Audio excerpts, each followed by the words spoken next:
Sir നമസ്കാരം. ഞാനിത് നമസ്കാരം. ആ എനിക്കൊരു സംശയം എന്താണെന്ന് വെച്ചാലേ, ഇപ്പോ ഔറംഗസേബിന്റെ ബലികുടീരം പൊളിക്കണമെന്ന് ആവശ്യപ്പെട്ട് ഭയങ്കര പ്രക്ഷോഭങ്ങൾ നടക്കുന്നു എന്ന് പറഞ്ഞ് വലിയ രീതിയിലൊക്കെ വാർത്തകൾ വന്നുകൊണ്ടിരിക്കുന്ന ഒരു സമയമാണിത്. ഇപ്പുറത്ത് നോക്കിക്കഴിഞ്ഞിട്ടുണ്ടെങ്കിൽ അമ്പലങ്ങൾ ചുവപ്പിക്കാൻ വേണ്ടിയുള്ള ശ്രമങ്ങളും കൃത്യമായി നടക്കുന്നുണ്ട്. അത് കൃത്യമായ രീതിയിൽ നമ്മൾ വിശകലനം ചെയ്തിട്ടുണ്ടെങ്കിൽ അതിന്റെ പിന്നിൽ അജണ്ട നമുക്ക് മനസ്സിലാവും. ഈ ഈ പറയുന്നത് പോലെ ഇപ്പൊ പറയുന്നത് വീണ്ടും ഒരു കർസേവ ഒരുങ്ങുകയാണ് എന്നൊക്കെയാണ് ആ, പറയുന്ന നിർവചനങ്ങളൊക്കെ പറയപ്പെടുന്ന നിർവചനങ്ങളൊക്കെ. ഇത് പറയുമ്പോൾ പലരും മറന്നു പോകുന്ന ഒരു കാര്യം, ഗുജറാത്ത് കലാപം ഉണ്ടായത് എങ്ങനെയെന്ന് പലരും ഓർമ്മിപ്പിക്കുമ്പോൾ എല്ലാവരും മറന്നു പോകുന്ന ഒരു കാര്യം, ഗോദ്ര കലാപം ഉണ്ടായത് എങ്ങനെയാണ് എന്നുള്ളതാണ്. ഗോദ്ര കലാപം പറഞ്ഞെങ്കിൽ മാത്രമല്ലേ സർ ഗുജറാത്ത് കലാപത്തിലേക്ക് നമുക്ക് കടക്കാൻ പറ്റുകയുള്ളൂ. അതിനെക്കുറിച്ച് സാറൊന്ന് പറയുന്നു. ആ അതിനെക്കുറിച്ച് പറയുന്നതിന് മുമ്പായിട്ട് പ്രയോഗിച്ച ഒന്ന് രണ്ട് വാക്കുകളെ കുറിച്ച് ഒരു ചെറിയ വ്യത്യസ്ത അഭിപ്രായം പറയാനുണ്ട്. ആ പറഞ്ഞു. ഔറംഗസീമിന്റെ ബലി കുടീരം എന്ന് പറയരുത്. ആ ബലി എന്ന് പറയുന്ന ഒരു വലിയ മഹത്തായ സങ്കല്പമാണ്. സമൂഹത്തിന് വേണ്ടിയോ ഇനി വ്യക്തിക്ക് വേണ്ടിയാണെങ്കിൽ പോലും ഒരു വലിയ ത്യാഗം ചെയ്യുമ്പോഴാണ് ബലി ഉണ്ടാവുന്നത്. അക്രമകാരിയായ, അഹങ്കാരിയായ, രക്തദാഹിയായിരുന്ന ഔറംഗസീമിന്റെ അദ്ദേഹത്തെ കുഴിച്ചിട്ട സ്ഥലം ആ ശവക്കുഴി എന്നല്ലാതെ ഒരു ബലികുടീരം എന്ന് പറയുന്നതിന് ഒരർത്ഥത്തിലും അർഹതയുള്ളതല്ല. അതാണ് ഭാരതം അനുഭവിച്ചറിഞ്ഞ, ഇന്നും സത്യം അന്വേഷിക്കുന്ന ചരിത്രാന്വേഷികള് അറിഞ്ഞുകൊണ്ടിരിക്കുന്ന യാഥാർത്ഥ്യം. പിന്നെ രണ്ടാമത് ഒരു കാര്യം പറഞ്ഞല്ലോ, ക്ഷേത്രങ്ങളെ ചുവപ്പിക്കാൻ ശ്രമിക്കുന്നുവെന്ന്. ഇതൊന്നും പുതിയ കാര്യമല്ല. 1901 ഖിലാഫത്ത് പ്രസ്ഥാനം മുതലാണ് ലോകവും ഭാരതവും ഇത് കാണാൻ തുടങ്ങിയത്. സോവിയറ്റ് റഷ്യയുടെ പൂർണ്ണ പിന്തുണയോടുകൂടി തുർക്കിയിലെ ആ ഖലീഫയെ വീണ്ടും കൊണ്ടുവരാൻ വേണ്ടിയുള്ള ആ സംഘർഷം ആരംഭിച്ചതും, ആ ഖിലാഫത്ത് ഭാരതത്തിൽ വന്നപ്പം, അത് കേരളത്തിലേക്ക് വന്നപ്പോൾ മലബാർ ഹിന്ദു കൂട്ടക്കൊലയായിട്ട് മാറിയതും, കമ്മ്യൂണിസ്റ്റ് സോവിയറ്റ് റഷ്യ അന്ന് ഖിലാഫത്തിനെ ചതിച്ചെങ്കിലും ഇന്നും കമ്മ്യൂണിസ്റ്റ് സഖാക്കള് ആ മലബാർ ക്രൂരമായ ആ ഹിന്ദു കൂട്ടക്കൊലയെ ന്യായീകരിക്കുന്നതുമൊക്കെ നമ്മൾ കണ്ടുകൊണ്ടിരിക്കുന്ന കാര്യമാണ്. അതുകൊണ്ട് രണ്ടു കൂട്ടരുടെയും, മാർക്സിസ്റ്റ്, ഇസ്ലാമിക, തീവ്രവാദി പക്ഷങ്ങൾ രണ്ടിന്റെയും ഒന്നിച്ചു ചേരാൻ പറ്റുന്ന, ഒന്നിച്ചു ചേരുന്ന ഒരു പ്ലാറ്റ്ഫോമാണ് ഹിന്ദുവിരുദ്ധ വർഗീയത എന്ന് പറയുന്നത്. ആ ഹിന്ദുവിരുദ്ധ വർഗീയതയുടെ ഞാൻ നൂറ്റാണ്ടിലധികം പഴക്കമുള്ള ചരിത്രം വീണ്ടും ആവർത്തിക്കുകയാണ്. മറുസൈഡിൽ അങ്ങ് വേറൊരു കാര്യം കൂടി പറഞ്ഞു, കർസേവ തുടരുകയാണോ. കർസേവ തുടങ്ങിയത് ഗുജറാത്തിൻ സന്ദർഭത്തിലായിരുന്നില്ല, അവസാനിക്കുന്നതും അവിടെയല്ല. കർസേവ കാലങ്ങളായിട്ട് ഭാരതം തുടങ്ങിക്കഴിഞ്ഞ സംവിധാനമാണ്, തുടങ്ങിക്കഴിഞ്ഞ സാമാജിക രീതിയാണ്. സമാജത്തിന് വേണ്ടി, മാനവികതയ്ക്ക് വേണ്ടി സേവനം ചെയ്യുന്ന മനോഭാവമാണ് കർസേവയുടെ പിന്നിലുള്ളത്. അത് അന്ന് ഗുജറാത്തിലും വളരെ മുമ്പ് തുടങ്ങി, ഇന്നും തുടരുന്നു, നാളെയും അത് ആവർത്തിച്ചുകൊണ്ടേയിരിക്കും. അതിന് നിർത്തിയ സ്ഥലമോ തുടങ്ങുന്ന സ്ഥലമോ ഒന്നുമില്ല. അതാണ് യാഥാർത്ഥ്യം. അതിനെല്ലാം അവിടെ നിൽക്കട്ടെ.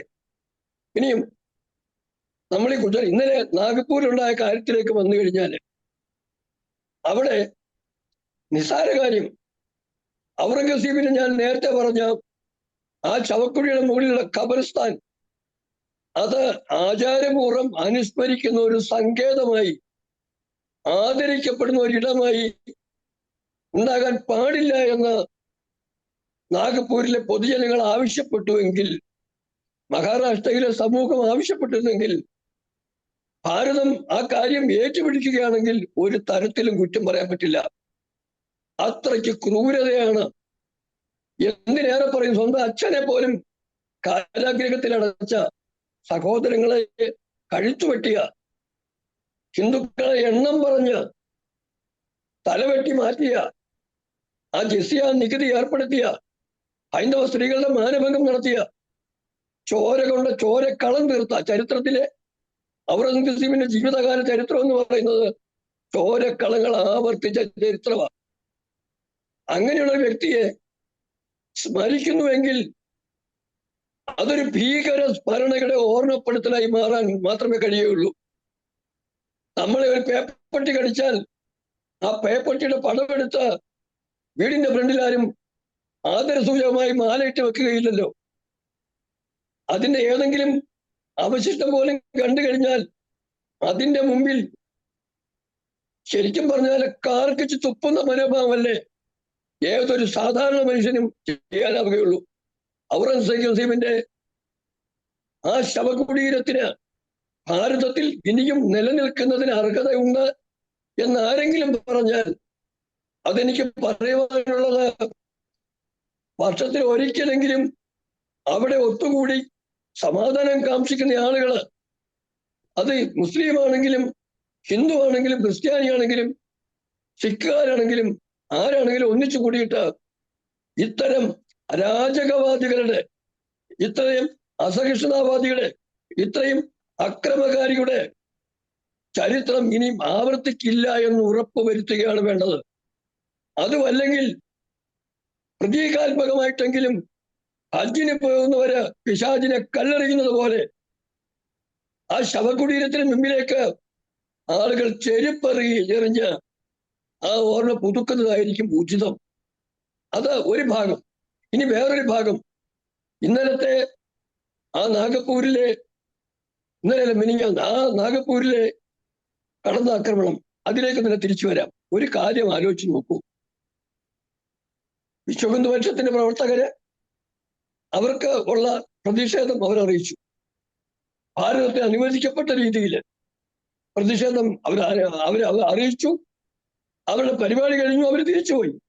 അവിടെ ഏതെങ്കിലും പ്രതീകാത്മകമായി ഉണ്ടാക്കിയ ശവകുടീരത്തെ അല്ല അതിന്റെ മാതൃകയെ കത്തിക്കുന്ന സംവിധാനമൊക്കെ ഉണ്ടായിട്ടുണ്ടാവും, ഇല്ലെന്ന് ഞാൻ പറയുന്നില്ല. അത് കേരളത്തിലും ഭാരതത്തിലും സർവ്വസാധാരണമല്ലേ? ഇവിടെ പിണറായി വിജയന്റെ കോലം കത്തിക്കാറില്ലേ? നരേന്ദ്രമോദിയുടെ കോലം കത്തിക്കാറില്ലേ? ഹിന്ദുവിന്റെ ഏറ്റവും വലിയ ആചാര്യനായ ശ്രീനാരായണ ഗുരുവിനെ പോലും തലശ്ശേരിയിൽ അധിക്ഷേപിച്ച് നമ്മൾ കണ്ടതല്ലേ? പക്ഷെ അതുപോലെ തന്നെ ഗ്രന്ഥങ്ങള്, ഒരു ഭഗവത്ഗീതയോ ഒരു ബൈബിളോ ലോകമുള്ള ആചരിക്കുന്ന വിശുദ്ധ ഗ്രന്ഥങ്ങളാണെന്ന് ഇരിക്കെ തന്നെ അതിനെ ഏതെങ്കിലും ഒരു വിവരം കിട്ടവൻ അതിനെ അധിക്ഷേപിച്ചെന്നോ കത്തിച്ചെന്നോ ഒക്കെ പറഞ്ഞു കഴിഞ്ഞാൽ ഉടനെ അത് സത്യമാണോ എന്ന് പോലും ആലോചിക്കാതെ കേട്ട പാതി കേൾക്കാത്ത പാതി വെട്ടുകത്തി എടുത്തുകൊണ്ട് പോയിട്ട് തൊട്ടടുത്ത് താമസിക്കുന്ന ആളിന്റെ കഴുത്ത് വെട്ടുന്നതാണോ പക്വതയുടെ ലക്ഷണം? അങ്ങനെ ചെയ്യാൻ ഏത് മതമാണ് പഠിപ്പിച്ചിട്ടുള്ളത്? ഏത് മതമാണ് അതിന് സ്വാധീനം കൊടുക്കുന്നത്? അത് നടക്കില്ല. അങ്ങനെ തോന്നുമ്പോൾ വെട്ടാനും കുത്താനുമുള്ള സ്വാതന്ത്ര്യം, അവകാശം ഞങ്ങൾക്ക് ജന്മസിദ്ധമാണെന്ന് ആരെങ്കിലും കരുതുന്നുണ്ടെങ്കിൽ അവർ തിരുത്തിയേ പറ്റൂ. 1921 ആ മലബാർ കൂട്ടക്കൊല, അതിനുശേഷം ഉണ്ടായ അസംഖ്യം കൂട്ടക്കൊലകള്, 946 ഡയറക്റ്റ് ആക്ഷൻ, ആ വിഭജന കാലത്തെ അനുഭവങ്ങള്, കൂട്ടക്കൊലകള് എല്ലാം കഴിഞ്ഞിട്ട് കോഴിക്കോട് മാറാട് പോലുള്ള സംഭവങ്ങൾ, ഗുജറാത്തിലെ കാര്യങ്ങൾ പറഞ്ഞു. അവിടെ എല്ലാവർക്കും അറിയാം, അന്ന് അവിടെ ആ ഗോത്ര ട്രെയിൻ തീവപ്പ് ഉണ്ടായിരുന്നില്ല എങ്കിൽ ഒരു ഗുജറാത്ത് സംഭവം ഉണ്ടാകാൻ പോകുന്നില്ലായിരുന്നു. പക്ഷെ ഇതെല്ലാം കഴിഞ്ഞിട്ട് ഒരു കാര്യം ഓർക്കാൻ മറന്നു പോകുന്നു. അത് മറ്റൊന്നുമല്ല, ഇതിന്റെയൊക്കെ ഫലം എന്തായിരുന്നു? ഇതൊക്കെ ചെയ്തവരെ അർഹിക്കുന്ന മറുപടി കാലം അവർക്ക് കൊടുത്തില്ല എന്ന് ആലോചിച്ച് നോക്കണം. അടുത്ത കാലത്ത് ഒരു പാകിസ്ഥാനിലെ ജേർണലിസ്റ്റ് ഒരു അഭിപ്രായം പറഞ്ഞത് കേട്ടു. ഭാരതം വിഭജിച്ച കാലത്ത് ഭാരതത്തിലുണ്ടായിരുന്ന മുഴുവൻ മുസ്ലിങ്ങളും പാകിസ്ഥാനിലേക്ക് പോവുകയായിരുന്നു. ഭാരതത്തിൽ ഹിന്ദുക്കൾ മാത്രം അവശേഷിച്ചിരുന്നെങ്കിൽ അത് പറയുന്ന ഒരു പാകിസ്ഥാനി മാധ്യമ പ്രവർത്തനം ഓർക്കണം. ഭാരതത്തിന്റെ അവസ്ഥ ഇന്ന് അമേരിക്കയുടെ അവസ്ഥയും പാകിസ്ഥാന്റെ അവസ്ഥ സിറിയയുടെ അവസ്ഥയും ആകുമെന്നാണ് പറഞ്ഞത്. ആലോചിച്ച് നോക്കണം.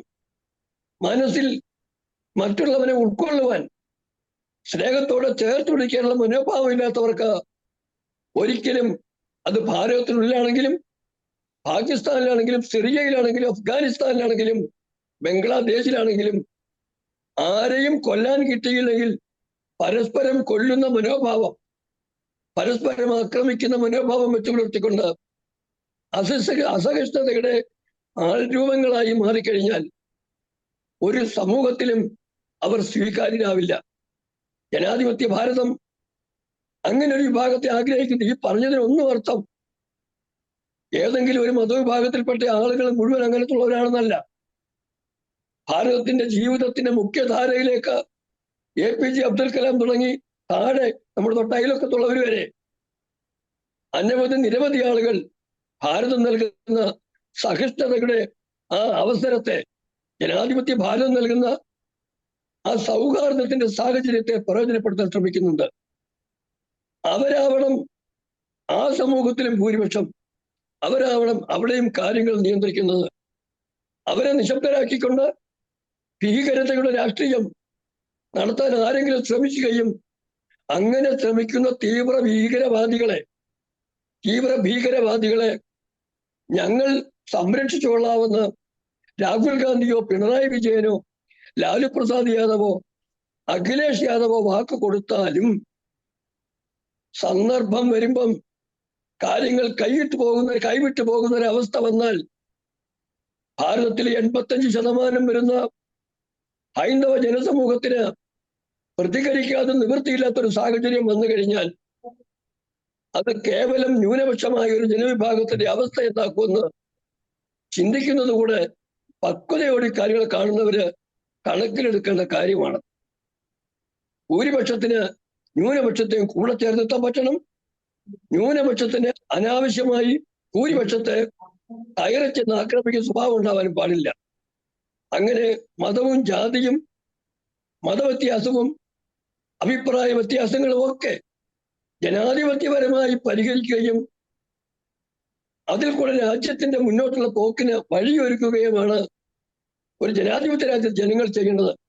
അല്ലാതെ ആക്രമിക്കാൻ, ഞങ്ങളുടെ ഒരു പുസ്തകത്തെ ആരെങ്കിലും തൊട്ടെന്ന് പറഞ്ഞാൽ ഞങ്ങളുടെ ഒരു പ്രവാചകന്റെ പേര് ഏതെങ്കിലും ചോദ്യ പേപ്പറിൽ കാണിച്ചു എന്ന് പറഞ്ഞാൽ കൈവെട്ടാനും കഴുത്തു വെട്ടാനും ഞങ്ങൾക്ക് അവകാശമുണ്ടെന്നും ഞങ്ങൾ ചെയ്യുമെന്നുള്ള ധാർഷ്ട്യം ആരെങ്കിലും കാണിച്ചാൽ അതിന് മറുപടിയും ഉണ്ടാവും. ആ മറുപടിയാണ് പല സന്ദർഭങ്ങളിലും കിട്ടിപ്പോയിരിക്കുന്നത്. ഗുജറാത്തിനെ ആവർത്തിക്കുന്ന ഒരു കാര്യം ഓർക്കണം. 2002 ഗുജറാത്ത് കലാപം, ദൗർഭാഗ്യകരമായ കലാപം. അവിടെ ഹിന്ദുവും മുസ്ലിമും തുല്യമായ സംഖ്യയിൽ തന്നെ മരിച്ചു വീണു. പക്ഷേ അതിനു മുമ്പും അവിടെ കലാപങ്ങളുടെ ഒരു ശൃംഖല തന്നെ ഉണ്ടായിരുന്നു, നിരവധി ഉണ്ടായിരുന്നു. പക്ഷെ ഒരു കാര്യം ഓർക്കണം, ആ ഗുജറാത്ത് കലാപത്തിന് ശേഷം കലാപം ആരംഭിച്ച ഗോത്രയിൽ ട്രെയിന് തീ വെച്ച് കലാപം ഉണ്ടാക്കിയവര് അവർക്ക് വേണ്ട മറുപടി അവരുടേതായ ഭാഷയിൽ മറുപടി കൊടുക്കുന്നതിന് സ്വന്തം ജീവൻ പോലും തൃണവൽക്കരിച്ചുകൊണ്ട് ഒരു സമൂഹം ഉയർന്നു വരും എന്ന് കണ്ടു കഴിഞ്ഞതിന് ശേഷം പിന്നീട് ഗുജറാത്തിൽ ഇതുവരെ കാര്യമായ ഒരു കലാപവും ഉണ്ടായിട്ടില്ല. അതുകൊണ്ട് മാതൃക ഏതാ വേണ്ടത്? ഗുജറാത്തിലെ വികസനത്തിന്റെ കാര്യത്തിലും ആർക്കും ഒരു പക്ഷഭേദവുമില്ല.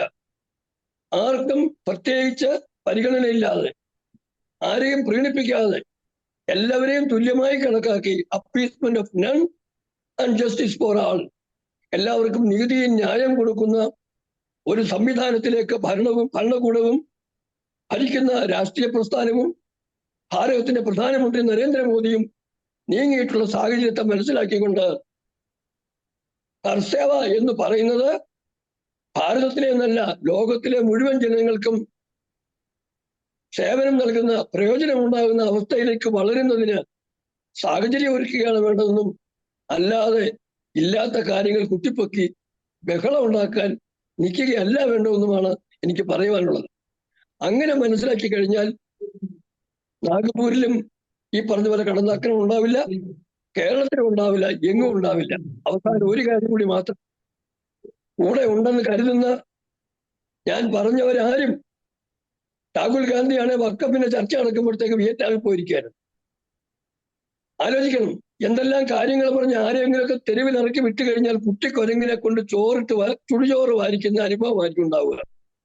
അവരൊന്നും കൂടെ കാണില്ല എന്ന കൃത്യമായ ബോധ്യത്തോടു കൂടി സമാധാനത്തിനും സഹവർത്തിത്വത്തിനും പ്രാധാന്യം കൊടുക്കുന്ന സമൂഹത്തില് വിശാലമായ നമ്മുടെ മനോഭാവത്തെ, വിശ്വമാനവികത ഉൾക്കൊള്ളാനുള്ള മനോഭാവത്തെ അതിനെ അങ്ങനെ സ്വീകരിച്ച് എല്ലാവരും പോകുന്നതായിരിക്കും എല്ലാവർക്കും ഐശ്വര്യത്തിന് കാരണമാകുന്നത് എന്ന് മാത്രമേ എനിക്ക് പറയാനുള്ളൂ. ശരി സർ.